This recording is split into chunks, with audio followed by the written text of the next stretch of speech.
Hey darlings, today we're going to talk about if authors should narrate their own work. So when I first started even thinking about this, I ran across a few posts where people were saying authors should definitely not narrate their own works. And I was like, why? Like, I didn't really get it. I was um, would they be weird? Would they insist upon themselves? I don't even know what that means. I heard it in Family Guy, but I feel like that fits. I feel like maybe they want to insist upon themselves. But then I found out that no, it's actually that generally authors are not voice actors. So narrators generally have a lot of experience in some sort of acting and they've got training and all of that stuff. So they actually have the skills and the talent for making a book come to life. And two, most authors aren't like producers and editors of sound and all of that stuff. So when I found that out, I was like, can I learn these skills? Because I enjoy reading my own stuff and I enjoy reading other stuff. And so I was like, I want to make this happen in a way that doesn't suck. So I have a few hurdles. One is affording everything. So there's a mic that's not too bad, sort of, and a few other things that I would need to purchase. I did find out that the software you don't have to pay for, depending on what one you pick or ones. So that was very exciting. And then you need some sort of sound dampening of some sort. So I can either do that, it sounds like kind of cheaply with the closet, or I can maybe build a little box thing to go around the microphone with all sort of insulation-y stuff. Maybe, so I'm still figuring that out. And my love, I was like, hey, can I buy this microphone?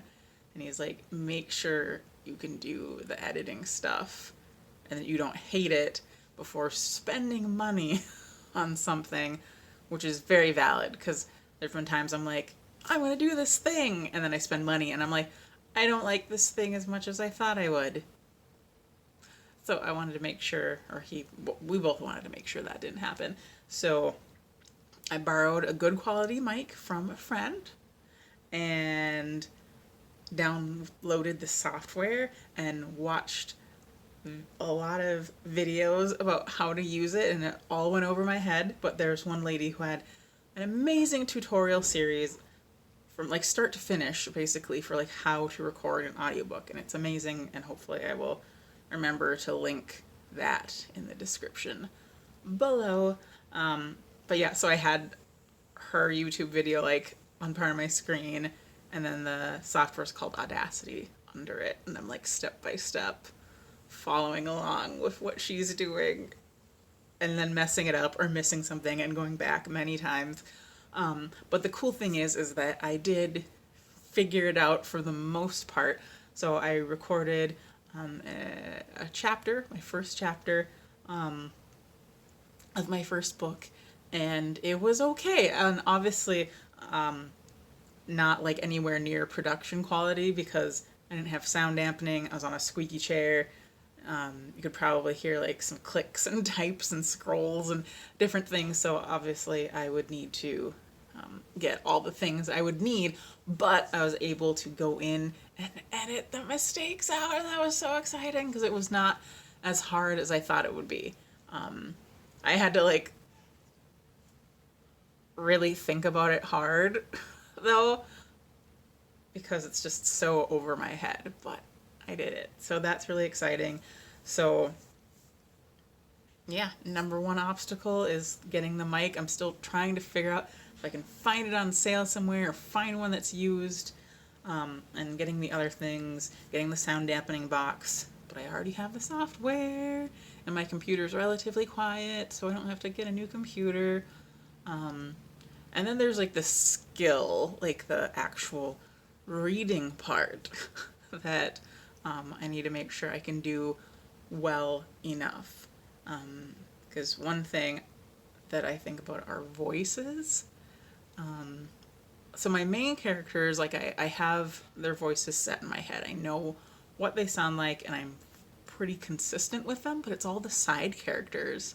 And I've heard people say like, hey, record any character, even if they have like the tiniest bit, so that you can go back, like have a separate recording. So you can go back and hear what they sound like, so that when they come up like 20 chapters later, you're not like, oh crap, what does this person sound like? So I have to figure that out, like all the side characters. And I've been listening to audiobooks much more closely to be like, ooh, what voice do they have for this random side character? Like, do they just have a generic kind of voice for everybody, or do they have like a specific voice for every single character? So that's been interesting. Another thing is enunciating and talking slowly, because I tend to read too fast, which make more mistakes when you do that, or I do. And more mistakes means more time. So there's a lot to learn. There's a lot to get. There's a lot to figure out. There's a lot to practice. The cool thing is if I do this for my own books, I don't have to worry about paying myself or worry about a deadline or screwing it up. Because that's another thing is anything is submitted. Does that make sense? I don't know. I'm tired. It's been a long day. You submit your stuff through ACX, Audible Creation Exchange, I think. Maybe. Isn't this awesome? I just have no idea what I'm talking about.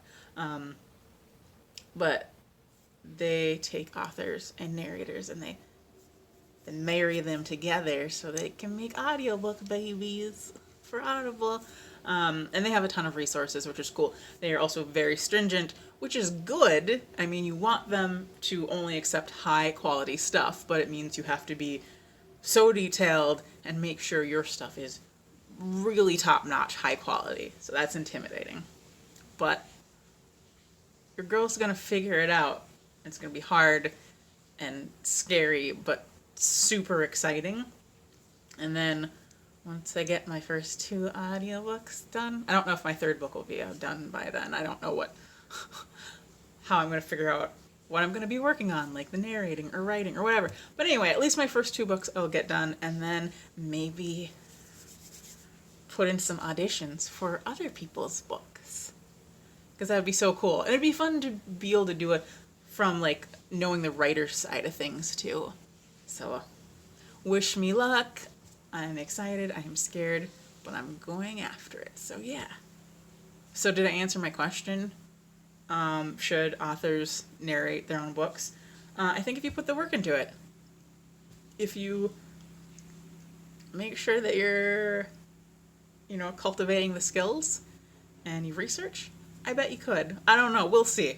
I'll answer my question when I actually submit something way down the line to ACX and see if they just reject it all over the place. So, all right. Have a good one. Bye.